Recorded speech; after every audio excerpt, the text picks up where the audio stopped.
నమస్తే అండి అందరికీ. నేను మీ Madhavi Krishna. Welcome to my channel Madhavi Krishna's Navarasa Kathamalika Telugu audio stories. వినండి, వింటూనే ఉండండి ప్రతిరోజు సరికొత్త ఎపిసోడ్లని. ఈ కథలు కనుక మీకు నచ్చినట్లయితే తప్పకుండా లైక్ చేయండి. అలాగే నా ఛానల్ని సబ్స్క్రైబ్ చేసుకోవడం మర్చిపోకండి. మీ ప్రోత్సాహం నాకు మరింత ప్రేరణ ఇచ్చి మంచి కథలను మీ ముందుకు తీసుకురావడానికి ప్రోత్సహిస్తుందన్న విషయం మర్చిపోకండి. మరి ఇంకెందుకు ఆలస్యం, తప్పకుండా సబ్స్క్రైబ్ బటన్ని ప్రెస్ చేయండి. అలాగే బెల్ ఐకాన్ని నొక్కండి నోటిఫికేషన్స్ కోసం. జత వెతికే హృదయానికి 12వ భాగం. ఆనంద 15 ఏళ్లు పూర్తి చేసుకుని 16వ ఏట అడుగుపెట్టింది. అప్పటికే ఆమె సంగీత ప్రపంచంలో బాలగోపాల్ కుమార్తె స్థాయి నుంచి తనకంటూ ఒక ప్రత్యేక స్థానాన్ని ఏర్పరచుకోగలిగింది. ఆమెకి పేరు వచ్చిన కొద్దీ సంపాదన కూడా పెరిగింది. అదే సమయంలో బాలగోపాల్కి రకరకాల వ్యక్తులతో పరిచయం ఏర్పడింది. అంత టాలెంట్ ఉన్న అమ్మాయికి సినిమాల్లో పాడే అవకాశం రావాలని కొందరు, ఆమెకంటూ ఒక ప్రత్యేకమైన బ్యాండ్ ఏర్పడాలని మరికొందరు ఆమె తండ్రిని ప్రోత్సహించడంతో అతను ఆనంద మీద ప్రెషర్ పెట్టడం మొదలుపెట్టాడు. సంగీత సాధన చేస్తూనే అప్పటికే దేశ విదేశాల్లో ప్రోగ్రామ్స్ ఇస్తున్న ఆనంద భైరవి టీవీ రియాలిటీ షోస్లో పాల్గొనడం ప్రారంభించింది. అలా చేస్తే ప్రఖ్యాత సినిమా మ్యూజిక్ డైరెక్టర్స్ కళ్లలో పడొచ్చని బాలగోపాల్ ఏర్పాటు చేసిన మేనేజర్ ఆలోచన. అతనికి కూడా అదేదో బాగానే ఉందనిపించింది. ఒక్క క్షణం తీరిక లేకుండా పోయిన కూతురిని చూసి బాధపడడం తప్ప ఒక్క మాట మాట్లాడలేదు మీనాక్షి. ఆమెకి ఆ ఒంటరి జీవితం అలవాటైపోయింది. కమలమ్మ మాత్రం ఆనంద కూడా ఎక్కడికి వెళ్తే అక్కడికి తోడుగా వెళ్ళేది. ఒకసారి అమెరికాలో 10 రోజుల పాటు ప్రోగ్రాం ఇవ్వడానికి బయలుదేరారు ఆనంద, ఆమె తండ్రి, కమలమ్మ. వారితో కూడా రావలసిన మేనేజర్కి ఒంట్లో బాగుండకపోవడంతో చివరి నిమిషంలో తనకి బదులుగా తన చెల్లెలు మేనకని పంపించాడు. పేరుకు తగ్గట్టుగానే అప్సరసలా ఉంటుందామె. అప్పటికే 2-3 సెలబ్రిటీల ప్రోగ్రామ్స్ని చాలా చక్కగా నిర్వహిస్తూ ఉండడంతో బాలగోపాల్ పెద్దగా అభ్యంతరం చెప్పలేదు. అలా మొదటిసారిగా ఆనంద ఆ టూర్లో తన తండ్రి ఆల్కహాల్ ముట్టుకోవడం చూసింది. ఆ తర్వాత అతను నెమ్మదిగా మద్యం మత్తులో మునిగిపోయి మొదటిసారిగా తన ప్రోగ్రాంకి రాకపోవడం కూడా గమనించింది. ఆ తర్వాత చాలా ప్రోగ్రామ్స్కి అతను రాలేదు. తన రూంలో మత్తుగా పడుకునేవాడు. మరుసటి ఉదయం కన్నీళ్లు పెట్టుకుంటూ కూతురిని క్షమించమని అడుగుతూ తప్పకుండా తర్వాతి ప్రోగ్రాంకి వస్తానని మాట ఇచ్చి ఆ మాటని తప్పడం కూడా చూసింది ఆనంద. ఇంటికి తిరిగి వచ్చిన తన తండ్రి ఇదివరకులా తనతో సమయం గడపడం మానేయడమే కాకుండా కొత్త వ్యక్తుల చేతిలో తన జీవితాన్ని పెట్టడం ఆమెకి భయాన్ని కలిగించడం మొదలుపెట్టింది. 15 ఏళ్ల వయసులో ఆమె కళ్ళబడిన మరొక దారుణం ఒక అర్ధరాత్రి సమయంలో తన తండ్రి గదిలో నుంచి నవ్వులు వినిపించడమే కాకుండా 2 నిమిషాల తరువాత మేనక ఆ గదిలో నుంచి బయటికి రావడం. ఆ సమయంలో ఆనందని అక్కడ చూసి గతుక్కుమన్న మేనక 2 క్షణాల్లో సర్దుకుని ఆ ఇల్లు తనదే అన్నంత ధీమాగా వంటగదిలోకి నడిచి ఫ్రిడ్జ్లో నుంచి వాటర్ బాటిల్ తీసుకుని తిరిగి ఆమె చూస్తూ ఉండగానే తండ్రి గదిలోకి నడిచి తలుపు వేసింది. అప్పుడు తనని చూసి ఆమె నవ్విన నవ్వు తలుచుకుంటే ఇప్పటికీ ఆనందకి ఒళ్ళు జలధరిస్తుంది.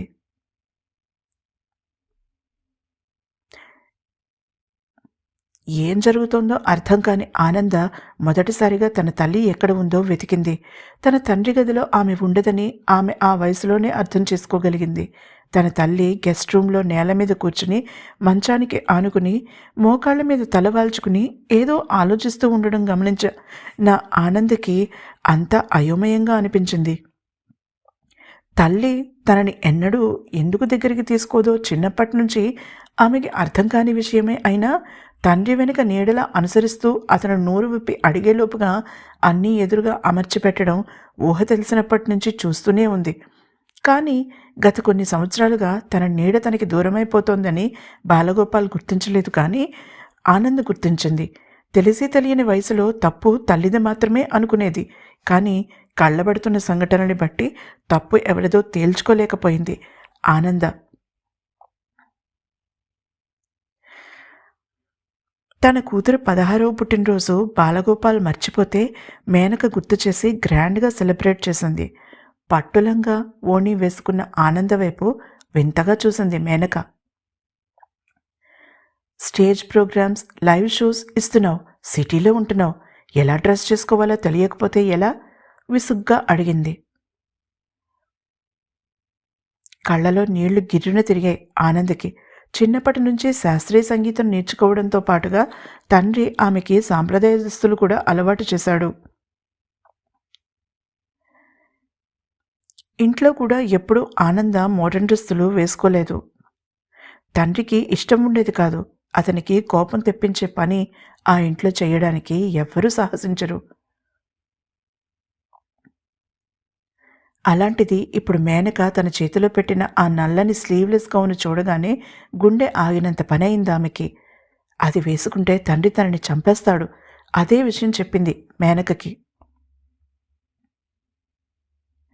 గోపికి ఏం చెప్పాలో నాకు తెలుసు, ముందు చెప్పింది చేయి విసురుగా అనేసి ఆ గదిలో నుంచి బయటికి వెళ్ళిపోయింది. గోపి అంటే తన తండ్రిని 2 నిమిషాల తర్వాత అర్థమైంది ఆనందకి. అప్పుడే ఆ గదిలోకి అడుగు పెడుతున్న కమలమ్మ పాలిపోయిన మొహంతో నిలబడి ఉన్న ఆనందని, ఆమె చేతిలో ఉన్న గౌన్ని చూసి నెత్తి నోరు కొట్టుకుంది. ఇంట్లో వస్తున్న మార్పులు ఆమె కూడా గమనిస్తూనే ఉంది. ఇన్నాళ్ళు అది ఆనంద తల్లిదండ్రుల మధ్య మాత్రమే ఉండేది. ఇప్పుడు ఆనందని తాకడం మొదలైందని అర్థమైంది ఆమెకి. ఆమె వేగంగా పక్క గదిలో ఉన్న మీనాక్షి దగ్గరికి వెళ్ళింది. అమ్మా మీనా, ఇన్నాళ్ళు నువ్వేమీ పట్టించుకోకుండా మౌనంగా ఉండిపోయినా, నీలో నువ్వే కుమిలిపోతున్నా నేనేమీ అడగలేదు. ఇప్పుడు ఆనంద ఇబ్బందిలో పడబోతోంది, దయచేసి కల్పించుకో ప్రతిమాలుతున్నట్టుగా అంటూ విషయం చెప్పింది కమలమ్మ. మీనాక్షి ఆమె వైపు నిర్లిప్తంగా చూసింది. నాకెందుకు చెప్తున్నావు కమలమ్మ? నా మాటకి ఈ ఇంట్లో విలువ లేదని తెలియదా? ఆయన ఇష్టం లేకుండా ఆమె ఆనందని ఆ గౌను వేసుకోమని చెప్పదుగా. వాళ్ళకి నచ్చినప్పుడు మధ్యలో నేనెవరిని? ఎదురుగా ఉన్న భాగవతం పుస్తకంలోకి తల దూరుస్తూ అంది మీనాక్షి. అది కాదమ్మా, ఆనంద్కి ఇబ్బందిగా ఉందమ్మా, ఆమెకి అస్సలు ఇష్టం. వాక్యం పూర్తి చేయనివ్వలేదు ఆమెని మీనాక్షి. అరచేతిని పైకెత్తి మాట్లాడొద్దన్నట్టుగా సైగ చేసింది తల పైకెత్తకుండానే. ఇక మాట్లాడడానికి ఏమీ లేదని అర్థమైంది కమలమ్మకి. నెమ్మదిగా వెనక్కి తిరిగింది గది బయటికి వెళ్ళడానికి. అంతవరకు ఎంతో ఆశగా గది బయట నిలబడిన ఆనంద కళ్ళ నిండా నీళ్లతో తన గదిలోకి పరిగెత్తింది. మేనక కోరిక ప్రకారం ఆ డ్రెస్ వేసుకుని బయటికి వచ్చింది ఆనంద. తండ్రి తనని ఒక్కసారి చూస్తే బావుండునని అనిపించింది ఆమెకి. తిడితే బావుండును, కాదు చెంప మీద గట్టిగా కొడితే బావుండును. ఇలాంటి బట్టలు వేసుకుని బయటికి రావడమే కాకుండా 10 మంది మధ్యలో నిలబడి అలా పాడుతున్నందుకు అని ఎంతగానో కోరుకుంది ఆనంద. కానీ అసలు ఆ రోజు ఆమెతో ఒక్క మాట కూడా మాట్లాడలేదు బాలగోపాల్. అతను సీరియస్గా ఎవరితోనో చర్చలో ఉన్నాడు. ఆమె పాడినది కూడా వినలేదు. చిన్నప్పటి నుంచి తండ్రి సంగీతం తప్ప వేరే ప్రపంచం తెలీదు ఆనందకి. మొదటిసారిగా తన పాటని తండ్రి వినలేదు. మేనక తన జీవితాల్లోకి వచ్చాక, కాదు తన తండ్రి జీవితంలోకి వచ్చాక చాలానే కొత్త కొత్త మార్పులు చోటు చేసుకున్నాయి. అది మనసుకు తట్టగానే భయమేసింది ఆనందకి. తన పాట వినేవారు కానీ తనని పట్టించుకునేవారు కానీ ఎవరూ లేకపోవడంతో నెమ్మదిగా అక్కడ నుంచి జారుకుంది ఆనంద. కమలమ్మ కోసం వెతుకుతూ కిచెన్లోకి వచ్చింది. అక్కడ లేదు కమలమ్మ. విసుగ్గా తన గదివైపు నడిచింది.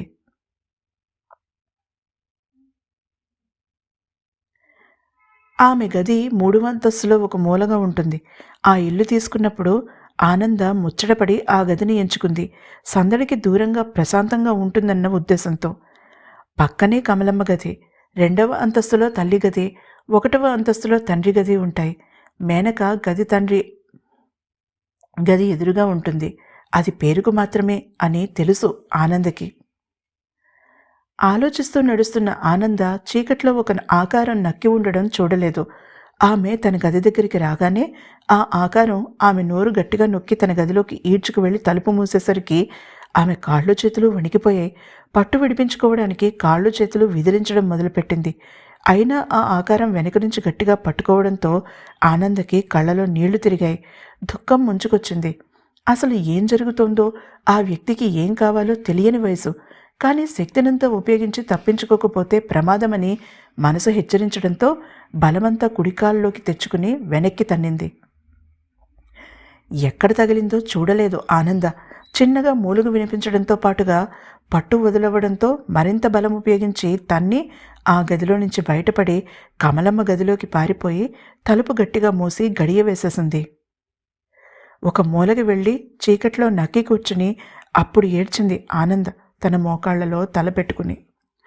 తర్వాత ఏం జరిగిందో తెలుసుకోవాలంటే తప్పకుండా తర్వాత ఎపిసోడ్ని వినండి.